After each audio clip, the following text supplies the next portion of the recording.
Hello, dear students. Welcome back to Wise Stuff. Yesterday, we learned about different regulatory proteins of the cell cycle.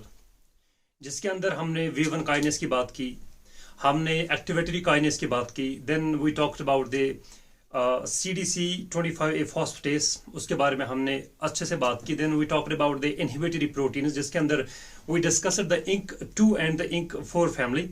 And then हमने एक cell को लिया था और मैंने बताया था आपको इस सेल को अब सेल डिवीजन करना है. तो उस सेल को जब ये पता चलता है कि I have to divide, then उस सेल को पहले ये चेक करना होता है कि उसके एक्सटर्नल कंडीशंस कैसे हैं. हम एज्यूम करते हैं कि उसके एक्सटर्नल कंडीशंस बिल्कुल ठीक हैं, ग्रोथ फैक्टर्स हैं, न्यूट्रिएंट्स हैं मीडियम के अंदर, सारा कुछ ठीक है. और फिर मैंने आपको एक पाथवे दिखाई थी, रॉस मैप पाथवे, जिसके अंदर हमने at the end Jun Fos Myc transcription factors बनाए थे. एंड देन वो तीन factors Jun Fos and Myc, उन्होंने न्यूक्लियस में जाके साइक्लिन डी जीन का ट्रांसक्रिप्शन कराया एंड देन हमारे पास मिला था साइक्लिन डी का protein. And I told you कि साइक्लिन डी जो है ये G1 फेज के अंदर काम आता है एंड ये साइक्लिन डी अपने एसोसिएटेड अपने पार्टनर CDK के साथ ज्वाइन होता है और इसका अपना CDK होता है CDK4 और CDK6. हम जनरली कंबाइंड लिखते हैं CDK4/CDK6. तो कल जहां पे हमने कंक्लूड करा था, हमने इस पॉइंट पे कंक्लूड करा था कि cyclin D has been made in the G1 and it got associated with its partner CDK, that is CDK4 and CDK6. आज इसके आगे जो भी चीजें होंगी सेल साइकिल के अंदर, we will try to discuss that. So कल हमने पढ़ा ये साइक्लिन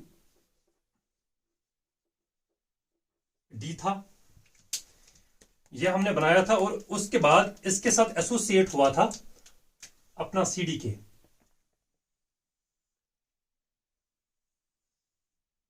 ठीक है, इधर भी आप CDK दिखा सकते हो, इसके बाहर साइक्लिन, या ये साइक्लिन दिखाओ बाहर CDK, इससे फर्क पड़ने वाला नहीं है. तो ये साइक्लिन डी है and this is CDK2, CDK4 और CDK6. ठीक है जी. सो CDK4, CDK6 और साइक्लिन डी ये बने थे हमें G1 फेज के अंदर. G1 phase. Okay, now G1 phase के अंदर जब साइक्लिन डी एंड CDK4/6 बनते हैं, इनका क्या काम रहता है? एक बार ये बना, इनका काम ये रहता है कि आगे आप मान लो कि यहां पे DNA है, क्योंकि जिस सेल के अंदर साइक्लिन डी एसोसिएट हुआ CDK4 और CDK6 के साथ, उसी सेल के अंदर न्यूक्लियस के अंदर DNA होगा और इस DNA पे यहां पे दो जीन्स होते हैं. जैसे कल मैंने बताया था कि DNA के ऊपर साइक्लिन डी का जीन होता है और उसकी ट्रांसक्रिप्शन में हमें मदद करी किसने? जून फॉस्मिक ने. और हमने साइक्लिन डी बनाया, फिर cyclin D got associated with it's CDK partner.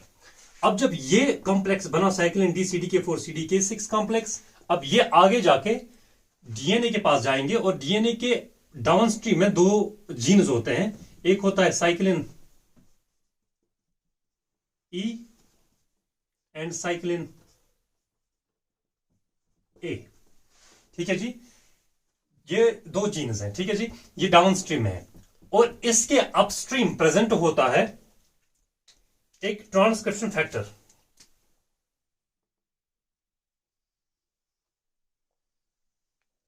एक ट्रांसक्रिप्शन फैक्टर इन दो जीन्स के अपस्ट्रीम में रहता है. इस ट्रांसक्रिप्शन फैक्टर का नाम है E2F.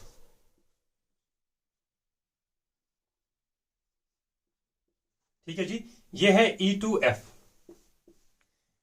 So E2F is a transcription factor which always lies on the DNA upstream of the two genes cyclin E and cyclin A. अब होता क्या है, E2F चूंकि एक ट्रांसक्रिप्शन फैक्टर है और ट्रांसक्रिप्शन फैक्टर का हमेशा यह काम रहता है to help in the transcription of the genes जो कि डाउनस्ट्रीम में होते हैं. E2F RNA पॉलीमरेज की रिक्रूटमेंट में भी हेल्प करेगा और उसके बाद आरएनए पॉलीमरेज को हेल्प करेगा इन ट्रांसक्राइबिंग दीज टू जीन्स। जब इन दो जीन्स से प्रोडक्ट्स मिलेंगे, पहले साइक्लिन ई एंड साइक्लिन ए से एमआरएनए बनेगा और उसके बाद उस एमआरएनए से साइक्लिन ई और साइक्लिन ए का प्रोटीन बनेगा। ठीक है यहां तक। लेकिन मसला क्या है, नॉर्मली कंडीशन यह रहती है कि E2F के ऊपर एक प्रोटीन रहता है, E2F के ऊपर एक प्रोटीन रहता है, उस प्रोटीन का नाम है retinoblastoma protein. This is RB protein. RB means retinoblastoma protein. ठीक है जी, ये RB प्रोटीन है जो कि मैंने ब्लैक में दिखाया। What RB does, retinoblastoma protein ये E2F को रोक देता है from recruiting the RNA polymerase and transcribing the genes. इसका मतलब हुआ कि जिस टाइम रेटिनोब्लास्टोमा E2F के साथ जुड़ा होगा, उस गिवन टाइम में इन दो जीन्स से हमें प्रोटीन्स नहीं मिल सकते, because RNA retinoblastoma protein it blocks the E2F, it blocks its functionality, it blocks the functionality of the E2F so that these genes cannot get transcribed and translated into their respective proteins. ये normal condition होती है cell के अंदर। लेकिन अभी बना क्या है, अभी बना है cyclin D CDK4 and CDK6 complex.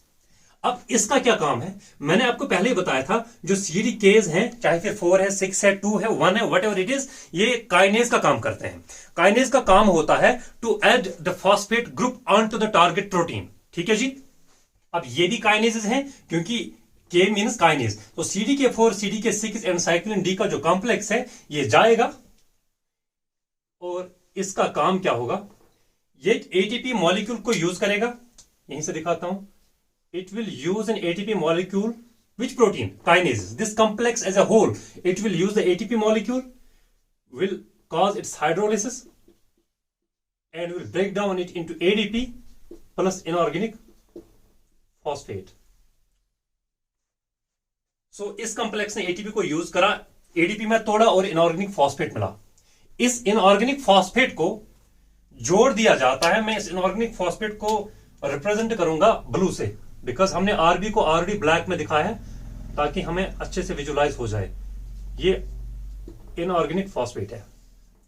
So this complex uses the ATP, hydrolyzes into the ADP and inorganic phosphate. This inorganic phosphate is added onto the retinoblastoma protein. अब यहां पे इसको हमने फॉस्फेट ऐड करा, किसके ऊपर, रेटिनोब्लास्टोमा के ऊपर। लेकिन आपको याद रखना है कि एक ही ATP को हाइड्रोलाइज नहीं किया जाता है, multiple ATPs are being used simultaneously. लेकिन मैं मल्टीपल को दिखाऊंगा नहीं, मैंने एक ATP को दिखाया। लेकिन you have to remember series of ATP molecules are hydrolysed and series of inorganic phosphates are produced and those inorganic phosphates are added on to the retinoblastoma. So मैं यहां पे बहुत सारे फॉस्फेट्स दिखाता हूं इस तरह। तो इस रेटिनोब्लास्टोमा प्रोटीन के ऊपर फॉस्फेट्स को ऐड कराया गया with the help of this complex cyclin D CDK4 CDK6 complex using an ATP molecule. यहां तक अब ठीक है। जो ही रेटिनोब्लास्टोमा प्रोटीन के ऊपर बहुत सारे फॉस्फेट्स ऐड होते हैं, ये डिटैच हो जाता है फ्रॉम E2F। एक बारी रेटिनोब्लास्टोमा प्रोटीन के ऊपर फॉस्फेट्स, मल्टीपल फॉस्फेट्स ऐड हुए, this retinoblastoma it gets detached from the E2F। Now I will show it like this. या बेहतर है मैं रेटिनोब्लास्टोमा को, चलो नया डायग्राम डालते हैं, because it takes bit of time, otherwise we could have erased that. ये है E, ये आपको पता है, ये साइक्लिन E है, ये साइक्लिन A है, और यहां पे अपस्ट्रीम में प्रेजेंट था E2F, एक ट्रांसक्रिप्शन फैक्टर। और इस रेटिनोब्लास्टोमा को हमने हटाया बिकॉज ये खुद डिटैच हुआ। Why? Because we added multiple phosphates on it. So हम दिखाएंगे यहां पे प्लस, यहां इधर से कहीं जगह ये डिटैच हुआ है। कौन? रेटिनोब्लास्टोमा। इसके ऊपर फॉस्फेट्स एडेड हैं। अब देख सकते हो retinoblastoma has been detached, this is RB protein.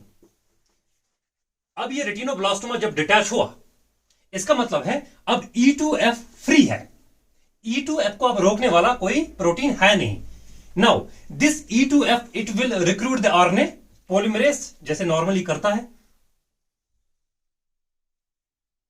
ये है आरएनए पॉलीमरेज, यहां से दिखाता हूं, आरएनए पॉल, ठीक है जी। This E2F transcription factor it helps us in the recruitment of the RNA polymerase। एक बार ये RNA polymerase आ गया प्रमोटर के ऊपर, अब ये RNA polymerase डाउनस्ट्रीम की ओर जाएगा और साइक्लिन E और साइक्लिन A की ट्रांसक्रिप्शन कराएगा। जब साइक्लिन E और साइक्लिन A की ट्रांसक्रिप्शन होगी, इससे अपना mRNA, इससे अपना mRNA बनेगा, ये mRNA है, और फिर साइक्लिन ई एमआरएनए से साइक्लिन ई का प्रोटीन बनेगा और साइक्लिन ए से अपना प्रोटीन बनेगा। प्रोटीन का हमेशा एक एन टर्मिनस होता है, एक सी टर्मिनस होता है, एक एन टर्मिनस होता है, एक सी टर्मिनस होता है, ठीक है। यहां तक now we have cyclin E protein and we have cyclin A protein and we have detached the retinoblastoma protein. आपको मैं एक बात बता दूं, लास्ट ईयर ही वो अटेम्प्ट मैंने खुद दिया भी था, जिसके अंदर रेटिनोब्लास्टोमा के रिलेटेड क्वेश्चन पूछा गया था इन सेक्शन सी, और बताया गया था कि रेटिनोब्लास्टोमा जो है, आपको दो कंडीशंस याद रखनी है। किसी जगह आप देखोगे कि रेटिनोब्लास्टोमा जब हाइपोफॉस्फोरिलेटेड फॉर्म में होगा तो ये E2F को ब्लॉक करेगा। अगर रेटिनोब्लास्टोमा हाइपर फॉस्फोरिलेटेड में होगा तो ये डिटैच होगा E2F से। दो चीजें है ना, हाइपो मींस कम फॉस्फेट जुड़े होंगे तब ये E2F को ब्लॉक करेगा। हाइपर, अगर इसके ऊपर बहुत सारे फॉस्फेट्स ऐड किए हमने तो ये E2F से डिटैच होगा और इनसे प्रोटीन्स बनेंगे।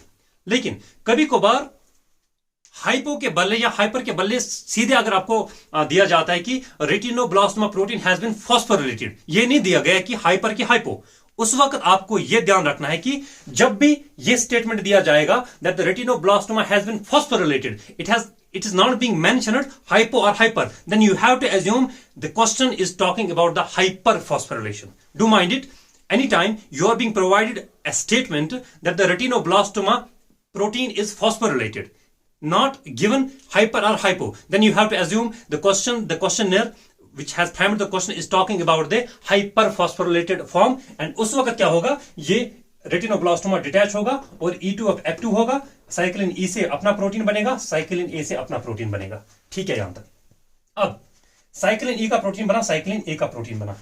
मैं आपको इस थोड़ा सा डायग्रामेटिकली भी दिखाता हूं।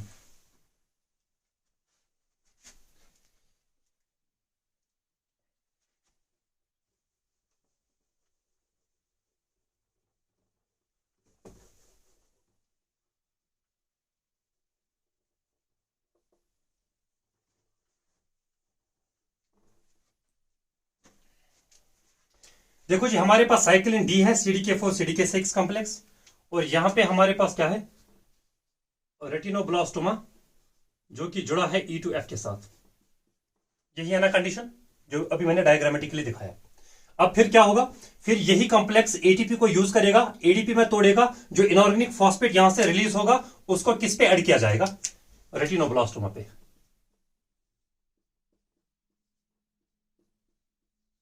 अब इसके बाद क्या होगा, रेटिनोब्लास्टोमा जब फॉस्फोरिलेटेड फॉर्म में होता है ये डिटैच होगा और E2F एक्टिव होगा। या मैं यहां से एरो दिखाता हूं, जो रेटिनोब्लास्टोमा है ये डिटैच होगा, अब इसके ऊपर फॉस्फेट्स हैं।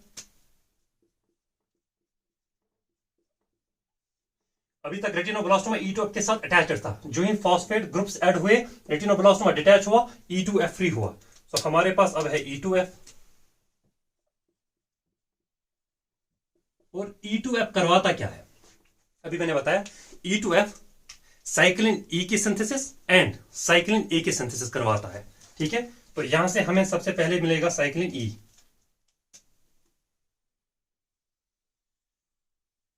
ये है साइक्लिन ई, ठीक है। और क्या बनता है हमारे पास, साइक्लिन ए।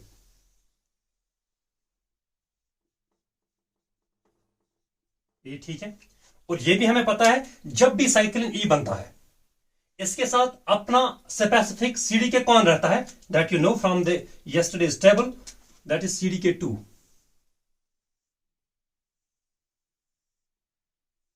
सीडीके 2। और साइक्लिन ए, साइक्लिन ई सीडीके 2 किस फेज में काम करता है, G1S ट्रांजिशन के अंदर। और साइक्लिन ए किसके अंदर काम करता है, किस फेज के अंदर काम करता है, एस फेज के अंदर। और एस फेज के अंदर साइक्लिन ए हमेशा अपने स्पेसिफिक पार्टनर के साथ जुड़ता है, एंड दैट्स आल्सो सीडीके 2।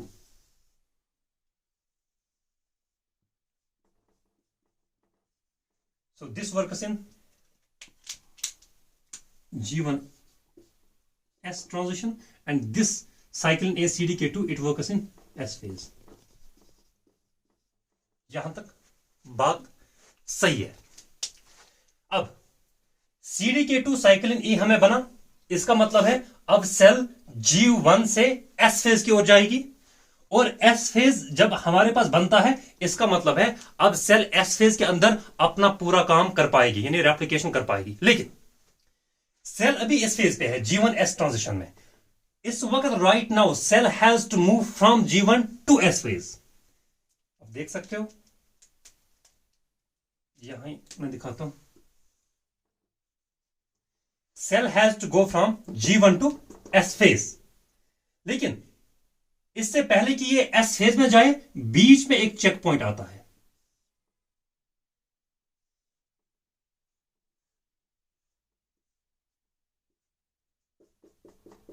एक चेक पॉइंट आएगा, check point, and this check point is called as G1S check point. G1S check point. Cell is in the G1 phase. It wants to go into the S phase, but before it will make its entry to the S phase, it will have to face the G1S checkpoint. क्यों? Reason. देखो, अगर cell S phase में जाना चाहती है, it means cell जब S phase के अंदर जाएगी, it will have to perform one of the most important processes that's known as DNA replication. वो सबसे इंपॉर्टेंट प्रोसेस है। अब उस S फेज में जाने से पहले हमें यह तो चेक करना पड़ेगा ना कि डीएनए सही है कि नहीं।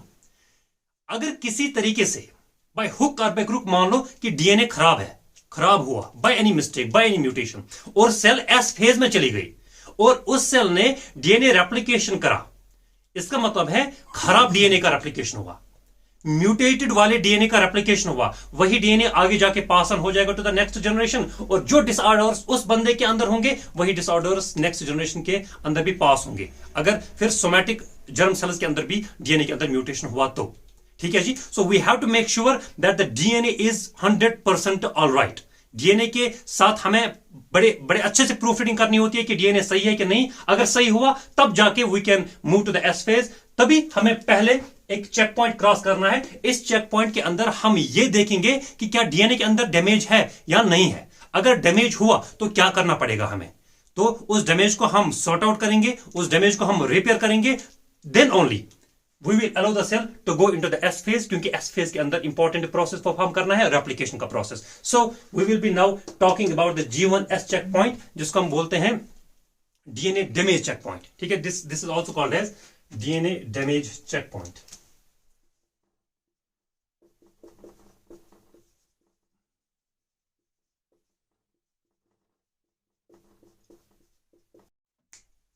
अब आपके दिमाग में और एक क्वेश्चन आ सकता है। क्वेश्चन क्या है कि सर एस फेज का जो साइक्लिन है, साइक्लिन ए, एंड इसके साथ जो एसोसिएटेड CDK2 है, ये तो हमने बनाए और ये एस फेज के अंदर है, अभी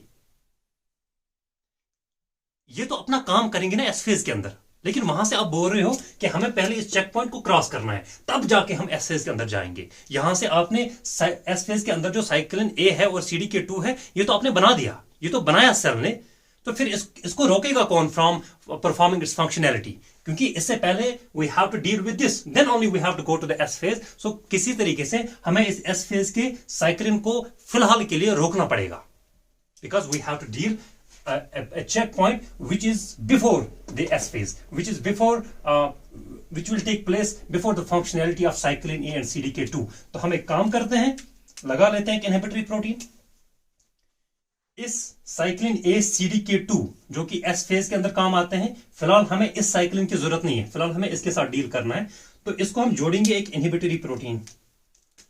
देख सकते हो आप,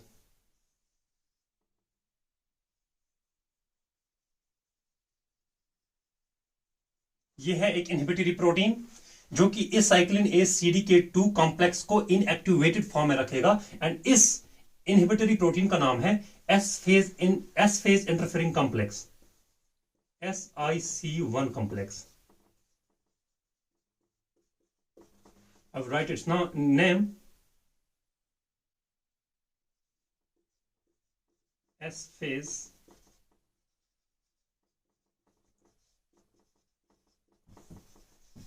इंटरफेरिंग कॉम्प्लेक्स 1। तो ये है इनहिबिटरी प्रोटीन जो कि इस साइक्लिन A और CDK2 को इनहिबिट करके रखेगा, क्योंकि इसको बाद में काम में लाना है एस फेज के अंदर। फिलहाल we will deal with the DNA damage check point. लेकिन याद रखें आप कि this protein is called SIC1 because a question in the form of a statement has been asked related to this। ये सारे जो मैं बताता हूं ना कभी कभी कि इसके रिलेटेड क्वेश्चन आ चुका है। जब हम सीरीज को खत्म करेंगे तो तब मैं आपको दिखाऊंगा कि किन किन क्वेश्चंस के अंदर ये स्टेटमेंट्स पूछे गए हैं। ठीक है जी, यहां तक। अब हम इस चेक पॉइंट को पढ़ते हैं, डीएनए डैमेज चेक पॉइंट को।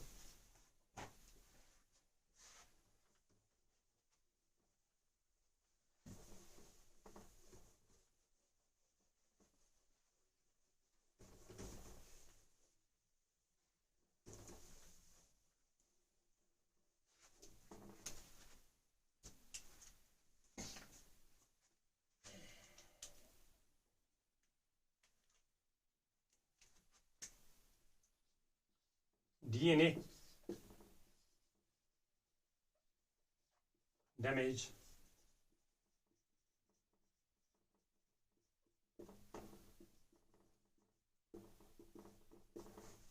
Check point.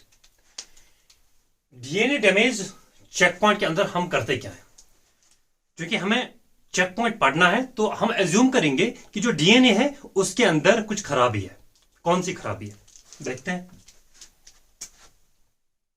ये मान लो आप, ये डबल स्ट्रैंडेड डीएनए है,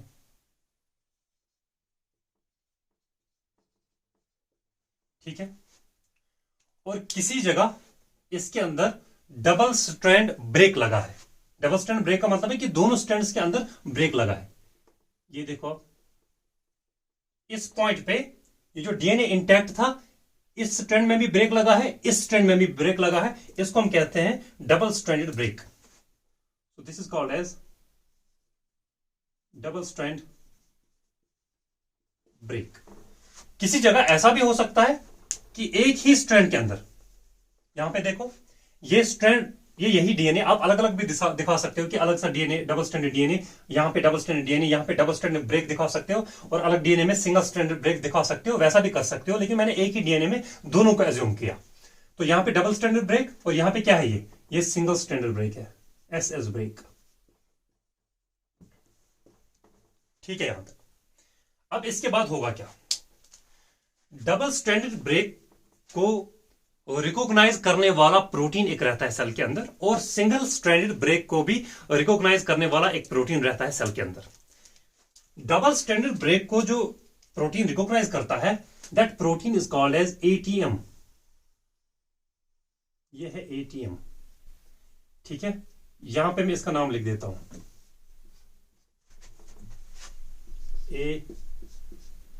ATM, और ATM का फुल फॉर्म है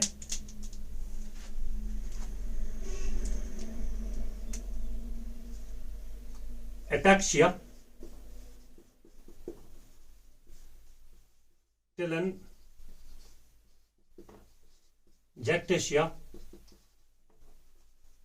म्यूटेटेड। एक फैमिली है ATM, एटैक्सिया टेलेंजैक्टेशिया म्यूटेटेड। ये एक प्रोटीन है जो कि डबल स्ट्रैंडेड ब्रेक को रिकॉग्नाइज करेगा। देन सिंगल स्ट्रैंडेड ब्रेक को भी एक प्रोटीन रिकॉग्नाइज करता है, and that protein is called as, क्या मैं लिखता हूं, ATR. ATR means ataxia. आपको यही याद रखना कि एटैक्सिया टेलेंजैक्टेशिया ये सेम रहेगा. सो एटैक्सिया टेलेंजैक्टेशिया. आर का मतलब है RAD3 प्रोटीन.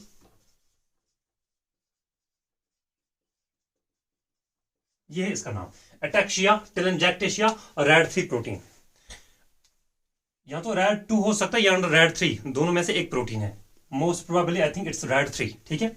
सो इस ब्रेक को ATM ने रिकॉग्नाइज किया, इस ब्रेक को ATR ने रिकॉग्नाइज किया. अब ये जो ATM और ATR हैं, ATM एक काइनेस के ऊपर फॉस्फेट ग्रुप ऐड करता है. That's called as CHEK2 kinase. CHEK2 का मतलब होता है चेक पॉइंट 2 काइनेस. ये एक एंजाइम है, इसके ऊपर ये ATM फॉस्फेट ग्रुप ऐड करता है. इस ATM ने इस CHEK2 काइनेस के ऊपर फॉस्फेट ऐड किया. ऐसे ही ATR जो है ये एक चेक पॉइंट काइनेस के ऊपर फॉस्फेट ऐड करता है. That's known as CHEK1 kinase.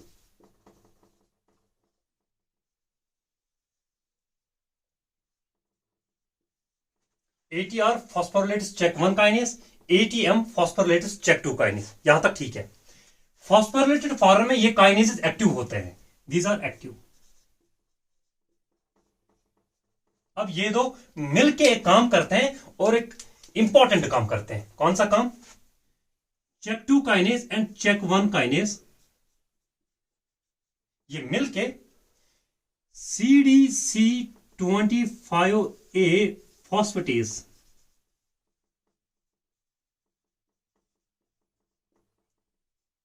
इसमें फॉस्फेट ऐड करते हैं.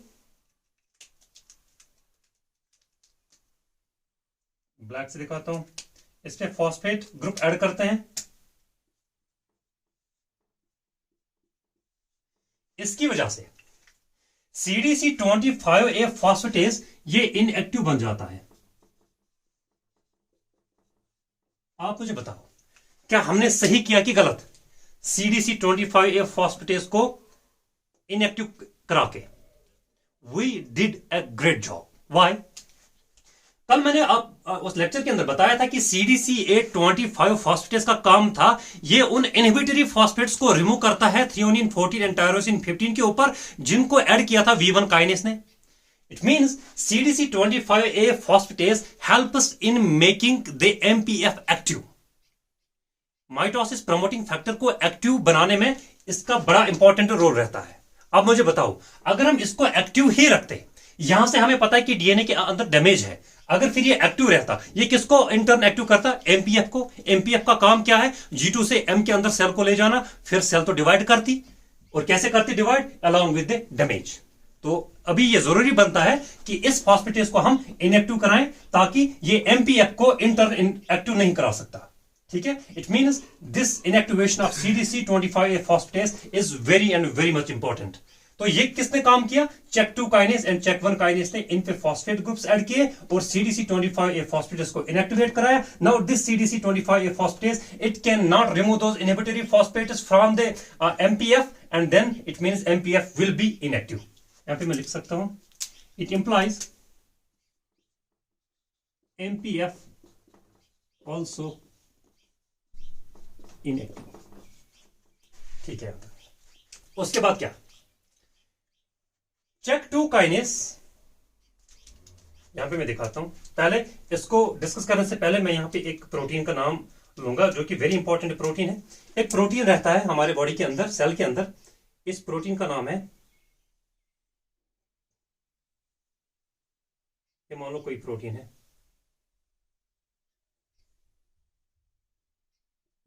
इस प्रोटीन का नाम है P53.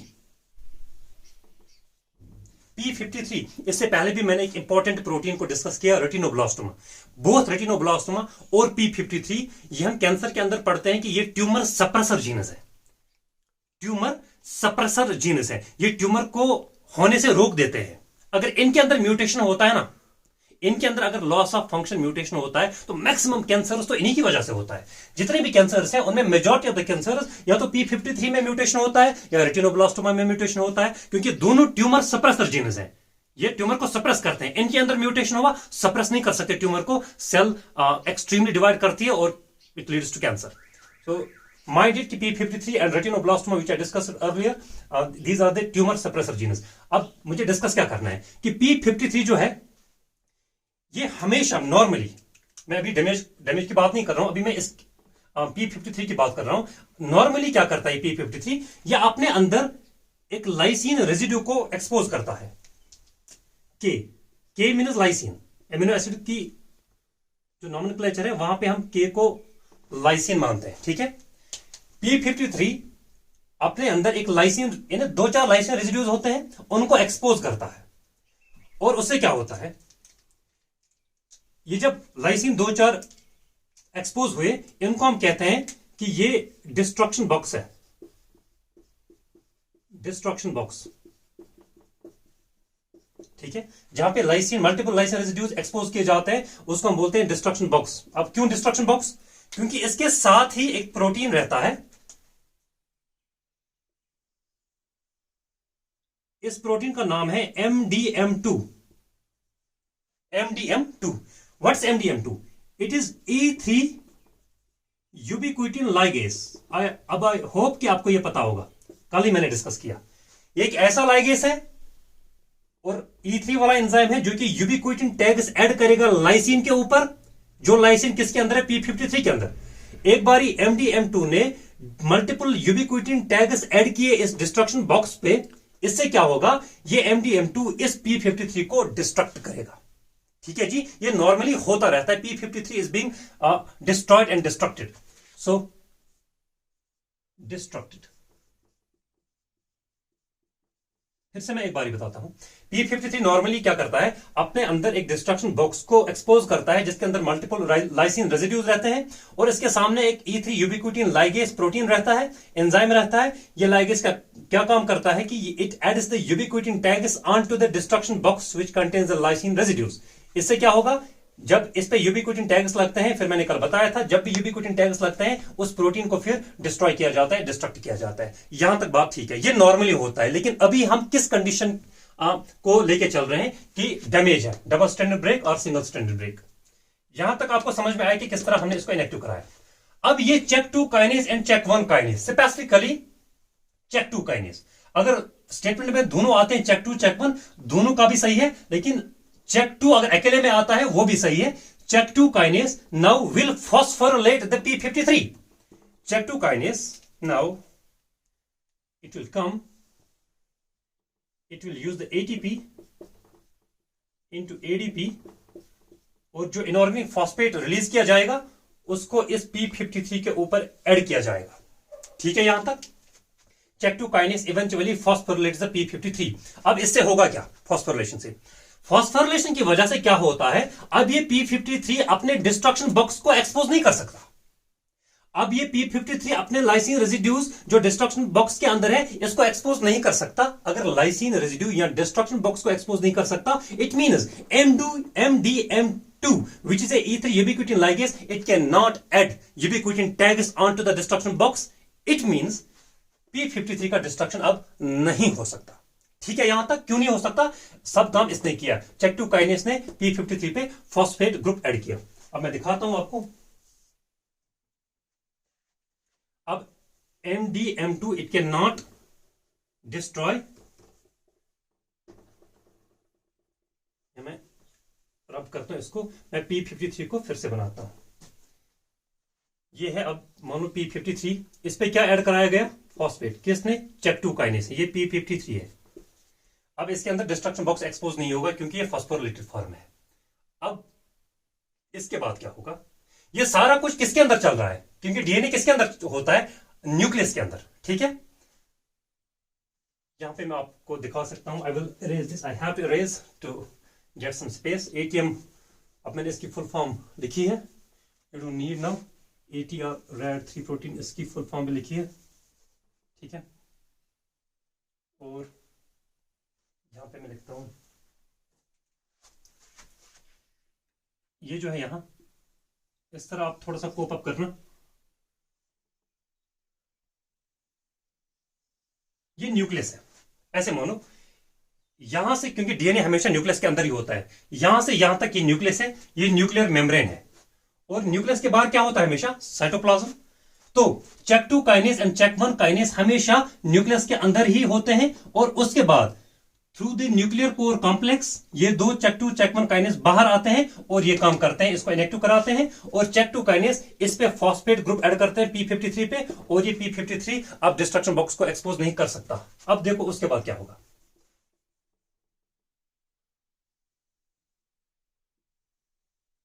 ठीक है, यहां तक अब P53 सही है।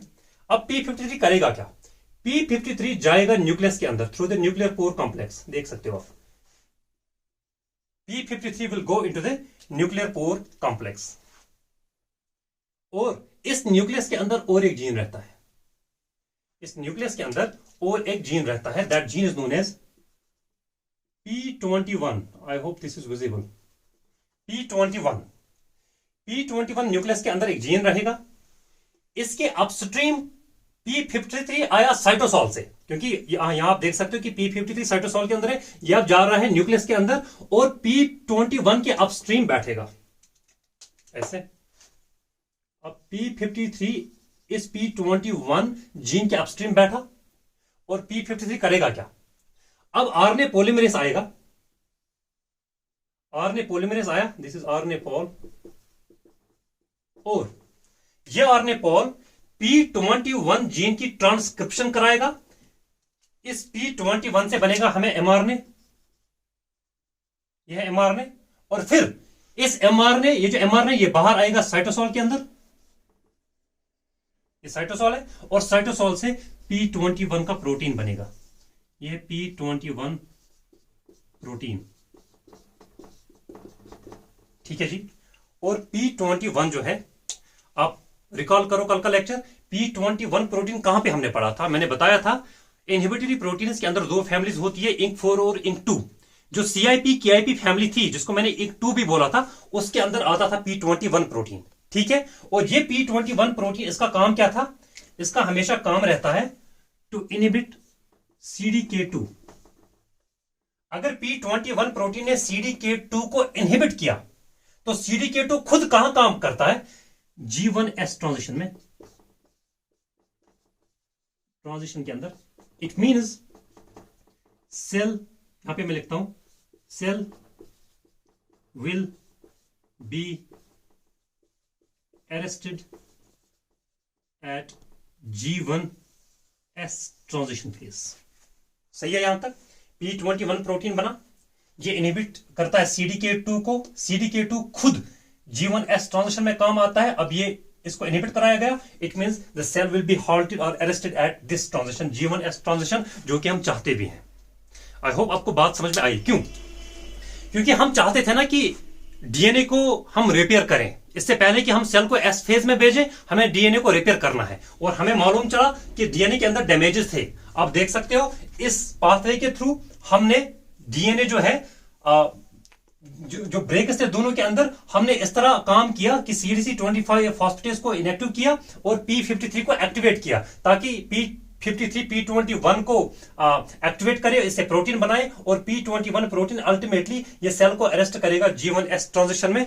अब अभी के लिए अब सेल फिलहाल G1S ट्रांजिशन में पाज लेगी, रुकेगी, एस फेज की ओर नहीं जाएगी, क्योंकि इसके अंदर डैमेज है। अब डीएनए डिफरेंट जो रिपेयर पाथवेज होते हैं, जो रेप्लिकेशन के अंदर हम पढ़ते हैं, तो उनको काम में लाया जाएगा, और ये डबल स्ट्रैंड ब्रेक और सिंगल स्ट्रैंड ब्रेक जो है, इनको रिपेयर कराया जाएगा। एक बार ये रिपेयर हुआ, उसके बाद उस सेल को आगे की ओर अलाउ किया जाएगा to go into the S phase. I hope ये सारी चीज आपको अच्छे ढंग से समझ में आई। नेक्स्ट,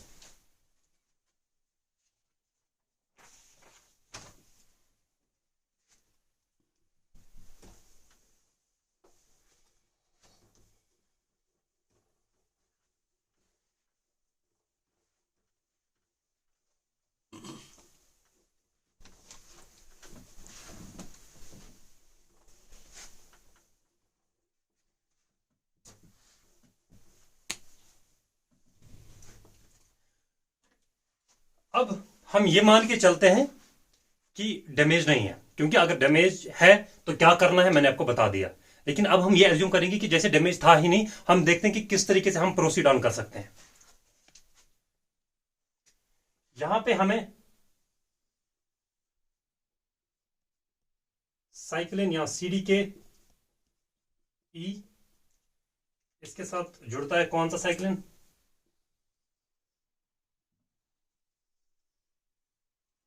सीडी के 2 लिखना चाहिए, क्योंकि सीडी के ई नहीं होता, सीडी के 2 और साइक्लिन ई।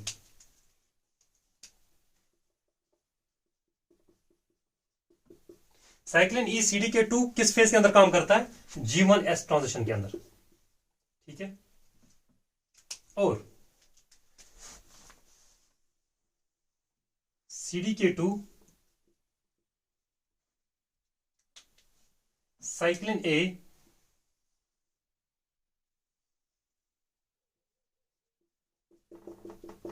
ये किस फेज के अंदर काम करते हैं? एस फेज के अंदर। और इफ यू रिमेंबर, अभी अभी मैंने बताया था कि एस फेज के अंदर जो साइक्लिन ए और सीडी के 2 है, इसके ऊपर हमने एक इनहिबिटरी प्रोटीन को लगाया था, एस फेज इंटरफेरिंग कॉम्प्लेक्स 1, याद है आपको, SIC1। वो भी हम दिखाते हैं। हमने इसके ऊपर ऐड करा था एक इनहिबिटरी प्रोटीन, यह है SIC1, क्योंकि इसी इनहिबिटरी प्रोटीन ने इस कॉम्प्लेक्स को इनएक्टिव करके रखा था when we are talking about the DNA damage check point. अब क्या होगा, मान लो कि डैमेज नहीं है, साइक्लिन ई सीडी के 2 ये क्या काम करेगा? It will use N ATP molecule, ADP में कन्वर्ट करेगा, और इससे जो फॉस्फेट रिलीज किया जाएगा उस फॉस्फेट को ऐड किया जाएगा on to the SIC1 which is an inhibitory protein. इस कॉम्प्लेक्स ने एटीपी को यूज किया, फॉस्फेट रिलीज हुआ, that phosphate has been added on to the SIC1, जिसने इस साइक्लिन ए सीडी के 2 को इनएक्टिव करके रखा था। अब SIC1 के ऊपर जब फॉस्फेट लग गया, अब क्या होगा? अब यहां से ये होगा, जो SIC1 है ये तो है SIC1, इसके ऊपर फॉस्फेट भी है, ठीक है। SIC1 जिसके ऊपर फॉस्फेट है, इसको एक बंदे के पास लिया जाता है, जिस बंदे का नाम मैंने कल लिया था, उस बंदे का नाम है SCF, स्केपिक्यूलिन एबॉक्स प्रोटीन, जो कि मैंने बताया था it's an E3 ubiquitin ligase protein, ठीक है। इसका हमेशा काम क्या होता था कि ये यूबिक्विटिन को टारगेट प्रोटीन पे ऐड करके उस टारगेट प्रोटीन की डिस्ट्रक्शन कराता है, और हमें इस वक्त यही चाहिए कि SIC1 जिसके ऊपर हमने फॉस्फेट ग्रुप ऐड किया, इसको हमने SCF के साथ जोड़ा। SCF काम क्या करेगा? ये यूबिक्विटिन टैग इसके ऊपर ऐड करेगा और फिर इस SIC1 को डिस्ट्रक्ट करेगा, क्योंकि इस SIC1 एक इनहिबिटरी प्रोटीन है जिसने इस कॉम्प्लेक्स को इनएक्टिवेटेड फॉर्म में रखा था। अब चूंकि हम नहीं चाहते कि ये इस वक्त इनएक्टिवेटेड फॉर्म में रहे, so we need to destruct this SIC1 protein. Now this cyclin A CDK2 complex is now active. It means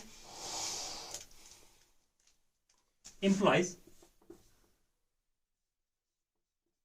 cyclin A CDK2 complex active.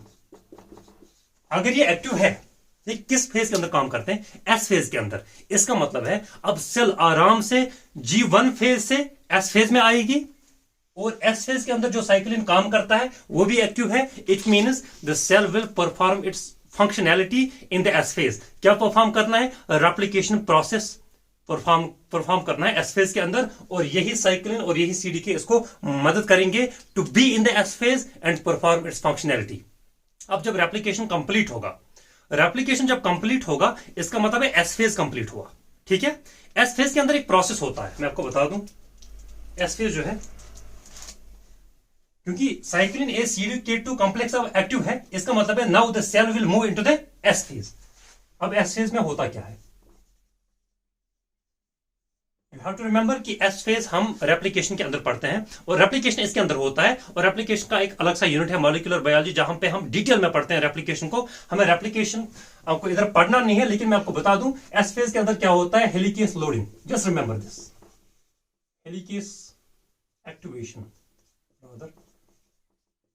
Helicase activation होता है एस फेज के अंदर, हेलिकेस लोडिंग G1 फेज के अंदर होता है, और S phase के अंदर हम हेलिकेस को एक्टिवेट करते हैं, फिर वो रेप्लिकेशन प्रोसेस को कंप्लीट करता है। सो एस फेज के अंदर हेलिकेस एक्टिवेशन होगा, एक बार रेप्लिकेशन कंप्लीट हुआ एस फेज भी कंप्लीट होगा, उसके बाद कौन सा फेज आएगा, G2 फेज। बस थोड़ा सा ही रह गया इसके अंदर।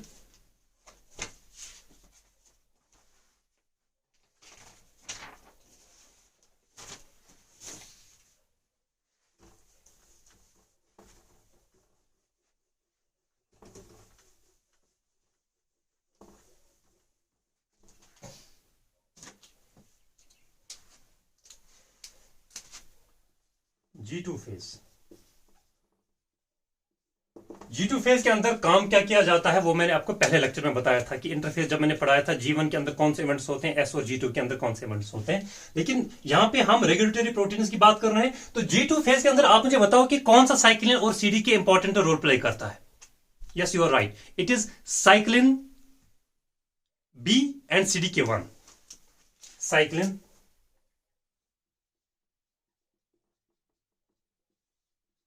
प्लस CDK1, इसी को हमने कहा था MPF, mitosis promoting factor, cyclin B CDK1, ठीक है, क्योंकि ये G2 फेज के अंदर काम करता है। Cyclin B CDK1, you have to remember, ये नॉर्मली इनएक्टिव होता है, ये खुद ब खुद एक्टिव थोड़ी रहेगा इधर, ये नॉर्मली क्या होगा, इनएक्टिव। फिर हम किस तरह इसको एक्टिवेट करते हैं वो आपको मैंने कल सिखाया था। सबसे पहले एक मिनट में उसको मैं रिकैप करता हूं कि आप मान लो कि ये इनएक्टिव है, किस तरीके से हम G2 फेज के अंदर MPF को एक्टिवेट करेंगे। रिमेंबर दिस, सबसे पहले V1 काइनेस आएगा, इसी MPF के ऊपर थ्रियोनिन 14 टायरोसिन 15 के ऊपर इनहिबिटरी फॉस्फेट्स ऐड करेगा। उसके बाद एक्टिवेटरी काइनेस आएगा जो कि थ्रियोनिन 161 के ऊपर एक्टिवेटरी फॉस्फेट ऐड करेगा। उसके बाद CDC25A फॉस्फेटेस आएगा एंड दैट विल ऐड और that will remove the inhibitory phosphate threonine 14 and tyrosine 15 from the MPF और MPF एक्टिव हो जाता है। आई होप आपको ये बात कल समझ में आ चुकी है। अब मुझे वही सारा जो सीन था कल वो मुझे दिखाने की जरूरत नहीं है, बिकॉज नाउ आई होप कि इट्स अंडरस्टूड कि कैसे ये एक्टिवेट होता है। मैं अब इसको लिखता हूं ब्रैकेट में, एक्टिवेटेड फॉर्म।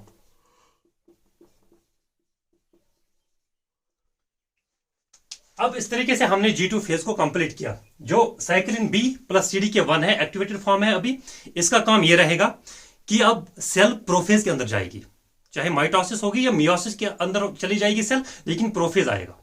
और प्रोफेज के अंदर ये MPF बहुत सारे काम परफॉर्म करता है, जैसे न्यूक्लियर मेम्ब्रेन का ब्रेकडाउन, ये न्यूक्लियर पोर कॉम्प्लेक्स के ऊपर फॉस्फेट जोड़ेगा, ये न्यूक्लियर लैमिनस के ऊपर फॉस्फेट जोड़ेगा, सेंट्रोसोम के ऊपर फॉस्फेट जोड़ेगा, काइनेटोकोर के ऊपर फॉस्फेट जोड़ेगा, हिस्टोन 1 प्रोटीन के ऊपर फॉस्फेट जोड़ेगा, गोल्गी मैट्रिक्स प्रोटीन के ऊपर फॉस्फेट जोड़ेगा, मल्टीपल चीजें करता है। उसकी वजह से प्रोफेज की शुरुआत होती है। और प्रोफेज के अंदर क्या होगा, किस तरीके से आगे के cyclin spindle assembly check point काम करेगा, वो नेक्स्ट लेक्चर में हम जरूर पढ़ेंगे। यहां तक आई होप कि आपको सारा समझ में आया। अगर किसी जगह कोई भी कंफ्यूजन है, do ask me in the comment box. I will definitely provide you the answer as I always do, usually do.